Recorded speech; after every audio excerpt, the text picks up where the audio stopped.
right, we will slowly ease into our announcements while we wait for more folks to join. I'm glad everyone was able to find the newly branded AI Academy.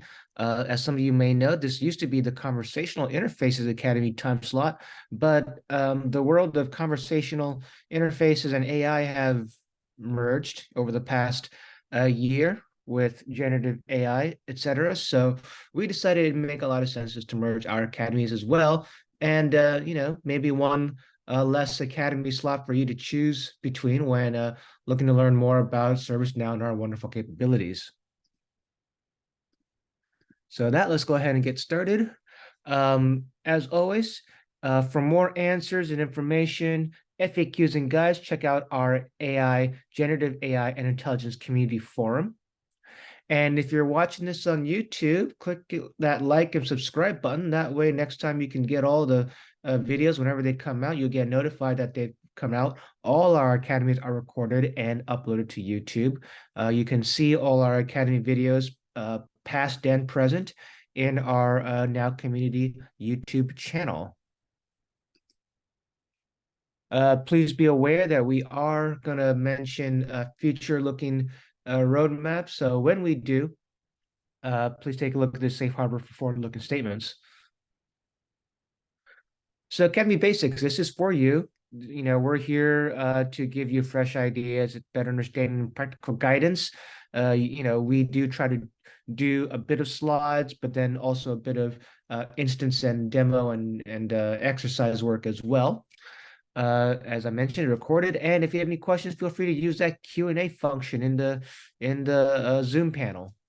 All right. Another question you may have is, well, what about conversational interfaces material that isn't AI related? For example, agent chat, advanced work assignment, sidebar. Hey, we're still going to talk about those. It just won't be in this academy. We do have a Platform Academy and Workflow Academy. Those are existing or new academies, and those items will be discussed in those other academies now. So don't worry, we're still going to talk about those, just not in this academy anymore, or at least not as much. All right, here's the breakdown of our academy today, what we're going to talk about. And the main topic is the Generative AI Controller with November enhancements. So we talked about the Generative AI Controller last year. I think around the October, November timeframe when it first came out. Well, since it came out, we've introduced some enhancements that I'd like to talk about today. So with that, let's go ahead and get started. A lot of stuff in chat. I haven't got a chance to take a look at it yet, but I will later. Hopefully just a bunch of hellos and Happy New Year's. So, and to you, Happy New Year as well. Again, if you have any questions about what you're seeing, go ahead and use that Q&A feature, and Loic or I will take a look at that at certain pauses of our academy. Okay, so for those of you who are new to the Generative AI Controller, let me describe it to you. So very quickly. So the Generative AI Controller allows you to embed the generative AI workflows in your ServiceNow platform without any integration complexity, which allows you to achieve faster time to value for generative AI development. So as some of you may know, we do have Now Assist as a solution available to you, Now Assist for IT, HR, or CSM. And we do a lot of cool things like summarizing your cases, generating resolution notes, it's so on and so forth. But what if you have your own generative AI workflows that you're looking to implement, right? That's a little different than what Now Assist has. Perhaps you have your own subscription of Azure OpenAI or OpenAI that you want to use. Well, the controller allows you to use all that stuff. You don't need to write your own API. You don't need to test or strength test any of your own integrations. We provide one for you out of box. You just provide your API key in our secure environment, and you can start building flows, start building virtual conversations or script something if you want, all available to you with your connection. Right. We also provide some out-of-box capabilities in terms of prompting. We do automatically prompt summarization, content generation, some what's it called, sentiment analysis, right? Or if you just wanted to use a generic prompt and ask whatever you want, you can do that as well. Please take note, though, that in order to use the Generative AI Controller, you do need at least Vancouver Patch 2 and onwards, and you do need Pro or Enterprise Plus licensing. So the licensing to use the controller is the same that you needed to use Now Assist. So let's talk about what's new in November. So the November release was Vancouver Patch 4, I believe, and onward. So for these new features, you do need Vancouver Patch 4 and upwards to use. And I believe it came out mid-November, I think, before Thanksgiving. So the first thing that we released is support for Google Cloud generative AI integration. So in September, we enabled integrations with Azure and with OpenAI. But for those of you who are using Google Cloud, and if you want to use their Vertex AI or Makersuite, that integration is now available. The other enhancement we made in November was enhancements to the PII masking and unmasking. So we do have a sensitive data handler.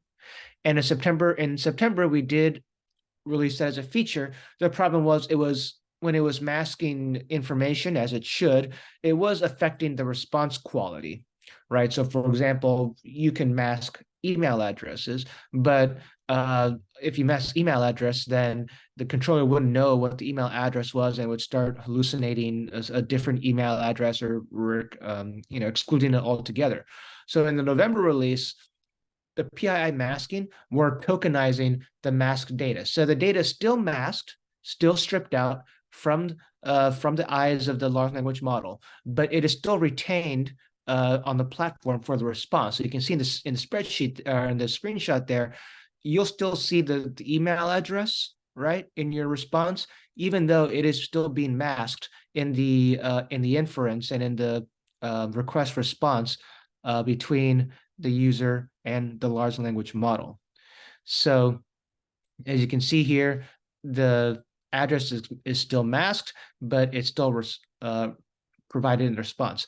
However, this is not foolproof. So if that email address or if that information that you had masked was contextually relevant, right? If you expected it to do something, if you expected the large language model to do something to that email address, it wouldn't be able to do anything because it's just going to plop it back in. It's not going to be able to do any processing on something that's masked internally. Okay, so I hope that makes sense. But we'll go over an example in the exercise here. So that I'm going to show you two things: how to set up a Google Cloud connection, and then how to set up a sensitive data sensitive data handler. Okay, so with that, let me pause my share to switch screens momentarily.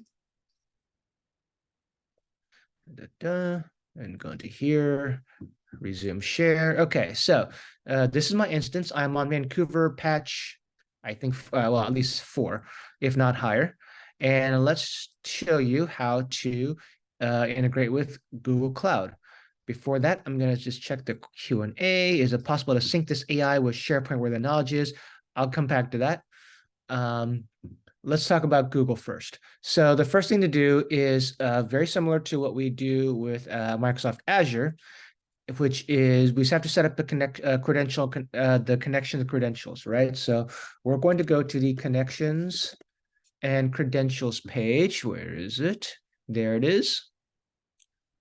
Connection and credential aliases. And these are all the systems that you can integrate with, including Azure's here, OpenAI's down here, and Google Vertex AI is here. And this is available to you out of box. You do not have to create this record. So we click into that. Makersuite's there if you need to use that.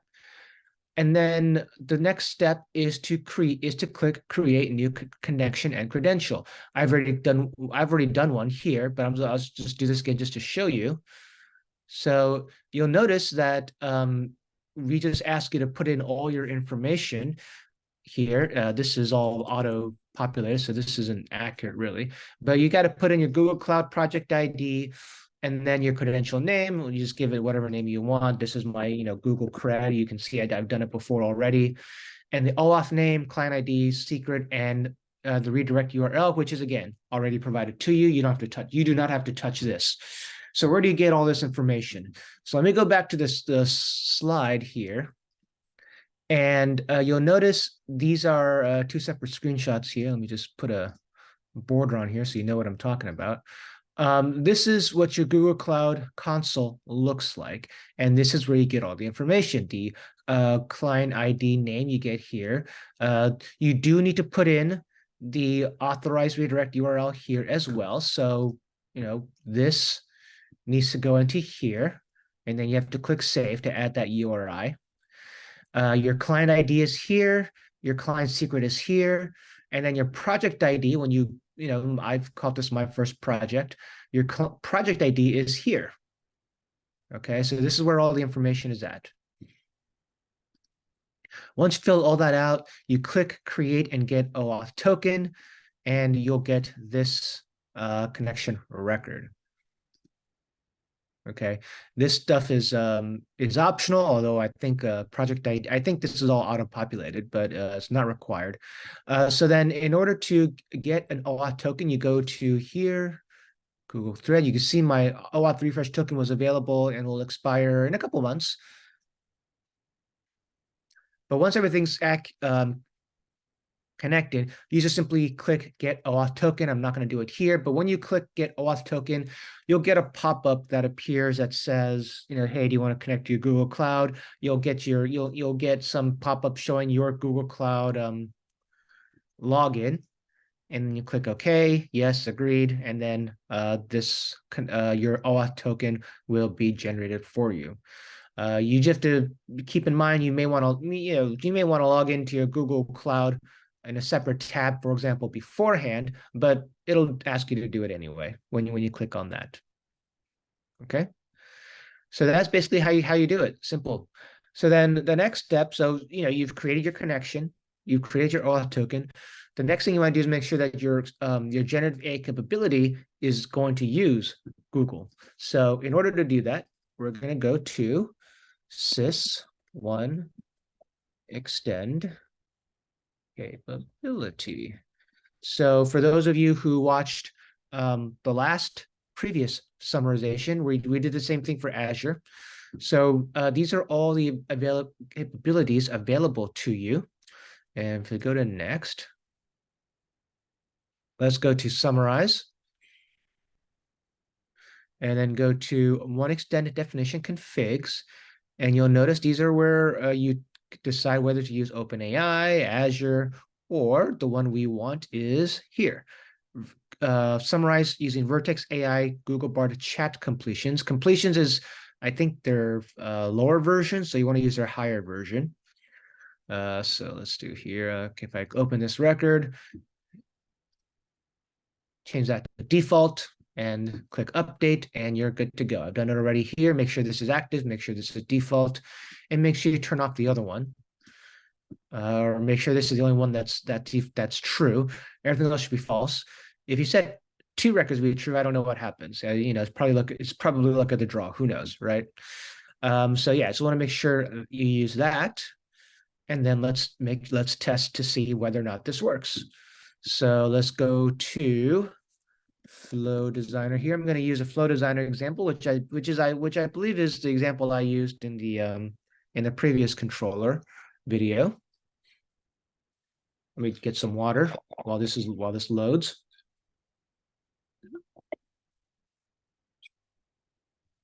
All right. Let's go ahead and summarize work notes, which again is what I think I did last time, or what I built last time. So as a review, very quickly, we have a trigger to when incident state changes to resolved. And when it does, we want it to summarize the work notes. So we selected action summarize. We want to summarize this work notes field, and I'd had to do some string transformation of just because it's not originally a string format. So if you're curious about why and how we did this, just go ahead and watch that previous video. And then we update the incident record with the summarization response, and we post in the resolution notes. Okay, so let's go ahead and test this. And I'm going to select record that I have in my back pocket here. Oops, come on now. Click run test.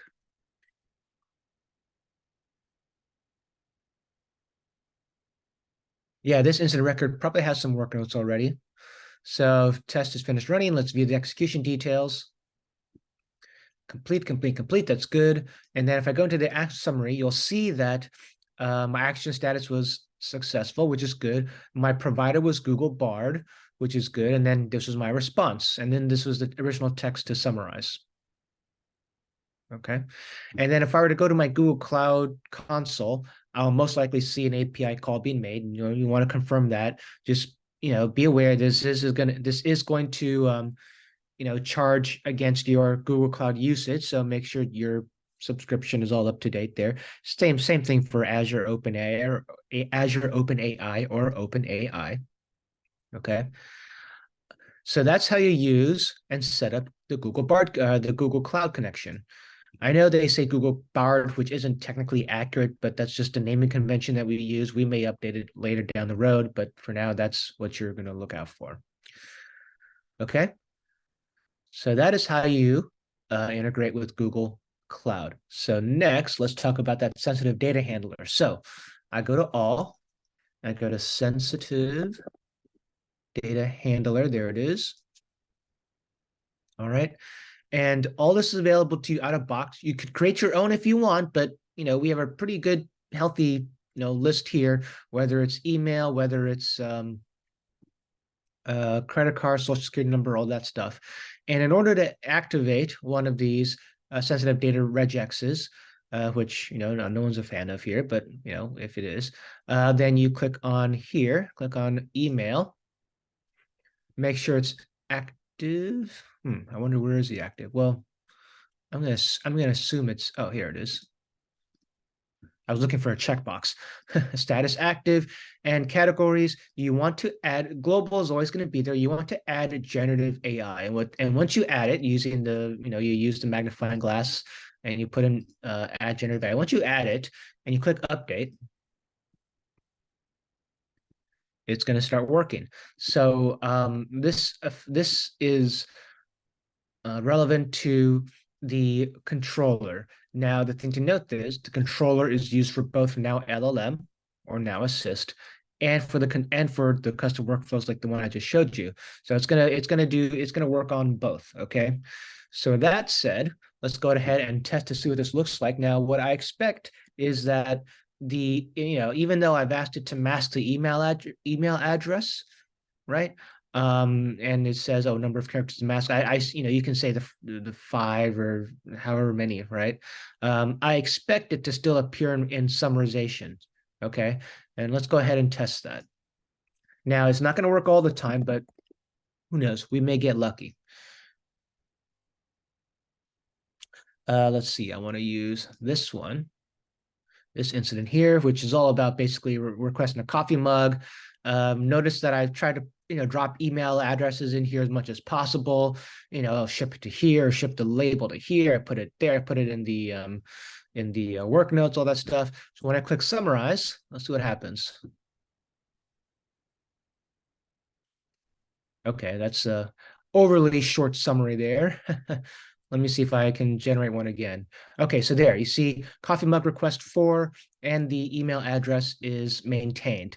In September, what would happen is we would strip it, which we would mask it, which is good, but then we didn't tokenize that data, so it would have said coffee mug request for blank, or you'd probably get these starred out, which isn't the greatest. So here you can see we've still maintained it even though we've asked the sensitive data regex to strip it out. Okay. So those are the enhancements coming in November. Okay. Again, you need at least patch, I'll mention it here, you need at least Vancouver patch 4. And with that is all I have for my prepared remarks. So I'll flip to this slide and I'll go over any questions you may have. So if you have any questions, go ahead and put it in the Q&A and I'll go through them one by one. Okay. So the first question from Anonymous, is it possible to sync this AI with SharePoint where the knowledge is. So that is on our roadmap. We currently can perform AI search with a SharePoint connector, but if you're asking about now assist in AI search in other words, like generative AI search results, which I believe we've showed previously, that isn't available yet, but it will be, hopefully soon. I just don't know exactly when yet. Janos, I hope I'm pronouncing that correctly, asks, could Now Assist automatically convert date and time information in journals to the current user's format and time zone? Um, so I'm not sure. I don't know if Now Assist can do that. However, the controller can basically do whatever you want it to do in terms of a generic prompt. So if conversion is something that OpenAI or Azure OpenAI can do, then you can just use the controller to create a flow or a script to convert date and time zone to whatever you want. And then, like I did in a flow designer, post it in a field or write it to somewhere. So in terms of using the controller, you probably could. Katie asks, could the current lawsuit between the New York Times and OpenAI have an impact on the OpenAI option? Um, probably it would not impact us because we're essentially in the controller at least making a call to OpenAI. So if OpenAI makes a change, we just follow along their change. Really, we just call upon their change. That lawsuit doesn't really affect Now Assist and Now LLM because we did not use the New York Times or we didn't use any periodical when training or fine tuning our model. We used our own ServiceNow data as well as permissively licensed data. So ultimately, it doesn't affect us. It may affect OpenAI, and if you're an OpenAI user, it may affect you. But we simply, in terms of the controller, we simply make a call to it. To enable Google Bard, Anonymous asks, do we need to buy this option separately? So, as I mentioned previously, you do need to purchase your a Pro or Enterprise Plus SKU to have access to the controller. And then you do need to purchase a subscription to Google Cloud. However, they are very generous with free credits, which is what I'm using. So you don't need to, do that there. But otherwise, those are the two things you need to look at in terms of purchasing. Raghu asks, can we utilize AI on the active incident to display similar closed incidents and generate a draft article based on the conversation from the incident? So KB generation is a feature that is also on our roadmap for Now Assist. It is possible, and I've done it before, it is possible to use a controller to build a workflow that does what you say, summarize or generate a knowledge-based article or some sort of document or text based on similar closed incidents. So, your imagination is your limit there in terms of using the controller and then using summarization or, generic prompt along with scripting or flow designer to build the workflow that you want. So, won't say no because anything is possible with the Power of the Now platform, right? But otherwise, if you're looking for a more out of box solution, we're working on that. It's on our roadmap in terms of KB generation. Adam asks, do you have available white papers for implementing the Gen AI controller? I'd like to understand the organizational effort involved. Yeah, so if you viewed the November AI Academy video, and if someone could, do me a favor and link it, it's on YouTube or their community forum. I show you how I implemented that in less than half an hour, as you can see here. If you want more information on how to implement it, you can look at our documentation. We have a lot of information there, as well as our community forum, which I believe Loic has dropped a link in there. So you can look there as well. And we provide a lot of, what's new, setup guides, best practices, FAQs, etc. So I would start there. Janos again asks, can it be integrated into a stream component that displays activities? I'm not an expert in stream component. I'm not sure exactly what that is. So I'm sorry, I can't answer that portion there. Victor asks, is there a walkthrough like this for AWS? So AWS is not one of our out-of-box providers. So unfortunately, we don't have one available, like out-of-box spokes and connections like I showed you. That's included. Um, Let me think here. It would have to be a manual implementation. So you'd have to probably create your own connections and create your own spokes uh, to connect to the APIs, etc. So unfortunately, Victor, we don't have one planned yet. If you have more questions, feel free to post them in the Q&A. I think we have only a couple more minutes remaining. Um, Anonymous asks, what securities are in place for Now Assist? So, good question. So in terms of the controller, that's really up to you because it's your subscription and it's your connection to OpenAI or Azure OpenAI.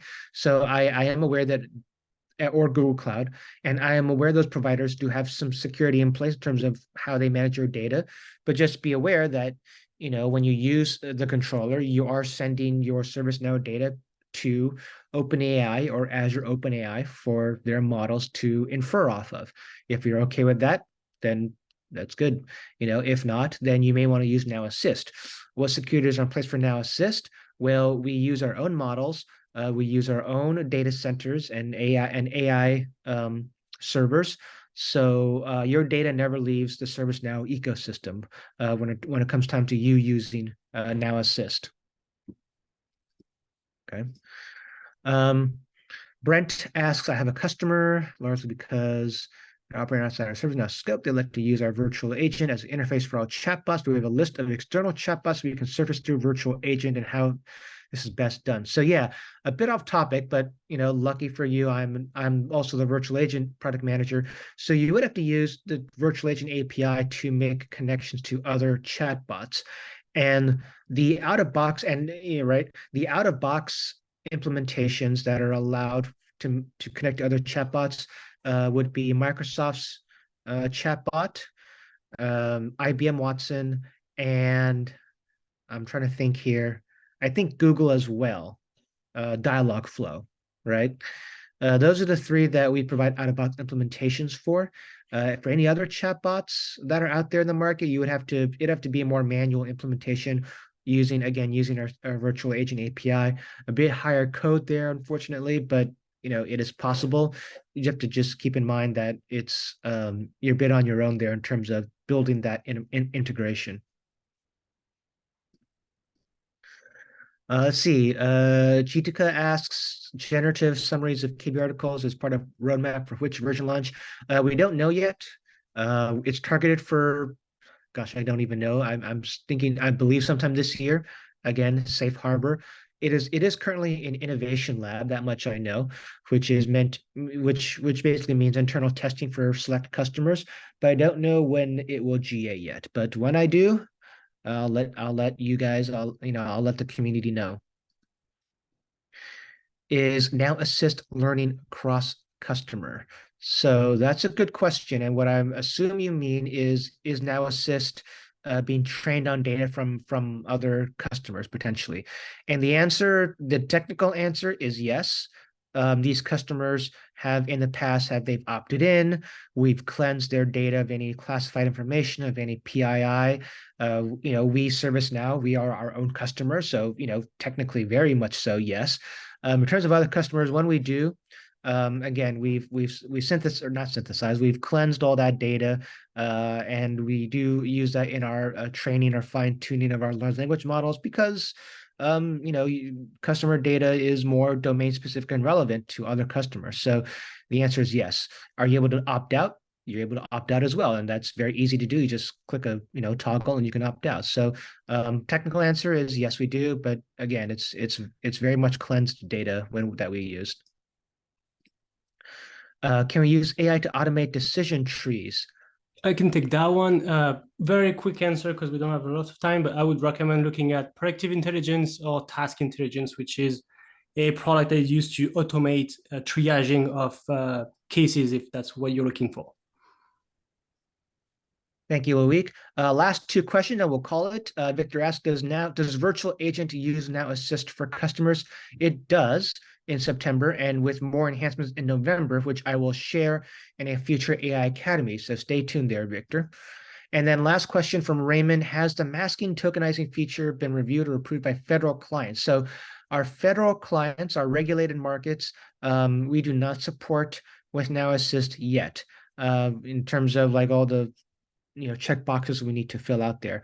So it has not been, it's not yet, Raymond, but it is also in progress and in works there. All right, a lot of good questions, a lot of good information. Thank you everyone for joining. We'll see you soon. Again, I think it'll be the same time slot, just in 2 weeks from now. And you all have a good rest of your day. Thank you, everyone.